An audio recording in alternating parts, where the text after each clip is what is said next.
And thank you to the museum for giving me my first museum 3-month show. I'm excited about that. And I have to say thank you to my professors, Rufus Levitt and John Hillier, and my high school and junior high art teachers, Miss Lacewell and Miss Davis are here, and my friends and family for all being really supportive. This show is called Deliverance, Rescued and Set Free, and I know I just saw some of my high school friends, and they were like, how are you going to get up and talk in front of people? And they don't know I have to do that every day now because I'm a teacher. But I was pretty shy when I lived out here and often felt different. And to me, art is really kind of what saved my life. So it definitely did play a big impact in me kind of discovering who I am. So someone asked me earlier, what does it feel like walking in here? And I'm like my soul is all over the wall and people are judging it. So, I hope you enjoy it. I try to make pieces that are honest and truthful, and hopefully that other people can see and be inspired by and think. And so that's that. Does anybody have any questions that they wanted to ask me about pieces?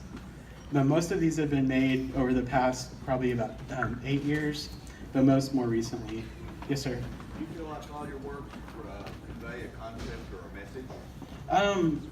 I like to think so. I paint a lot of abstract figures. To me, I was in school at UT Tyler, and I had a professor challenge me to stop working representational and even work non-objective for a while. And it was really challenging, and slowly my figures started turning into these blobs that kind of look like silhouettes of people. And then it just kind of, this light bulb went off that, wow, this could be about anybody now, and it just allowed me to open up and say a lot more different things. So I think the overall theme is just kind of the human spirit and our experiences and the spiritual side that's in all of us, and the physical forms that we have that changes, and our relationships with others and all of that. But they all have a story, a personal story behind them, but I try to make it pretty open for other people to find their own interpretation as well.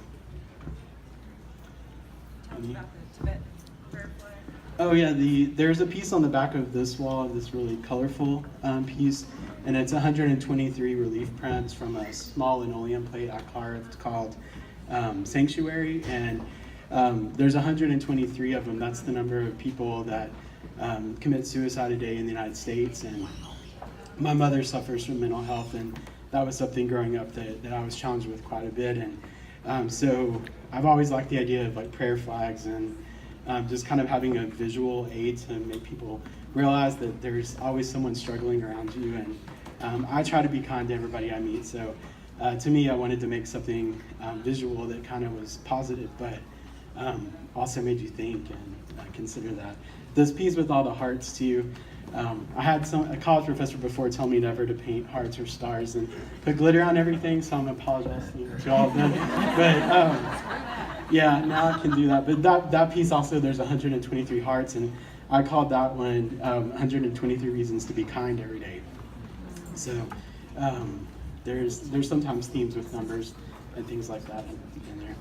I tried to keep the glitter to a minimum, but I have some people at home. My husband encourages me a lot to make it sparkle a little bit, so I appreciate it. And all this was in my house before, so I have to thank him for putting up with that. Yes, sir. It changes. These have been under beds and in the garage and everywhere. So as I was pulling some of them out, I'm like, oh, I forgot about this one. And some I'm like, oh, I hate that one. But it kind of changes depending on, my mood. But I really like the piece. Well, it's the last one I did. It's the one on the black wall when you first walk in. And but that's probably my favorite one right now because it's the newest one, I think. Isn't that the oldest? Yeah, the oldest one, this one was pretty scary. I used to, when I lived in this small apartment in Dallas, I had it right above my fireplace, and whenever I opened my front door, that's the first thing people saw. And I lived in a neighborhood where after a certain time they wouldn't deliver pizza because they got robbed a lot in the parking lot, and that was like my security guard too.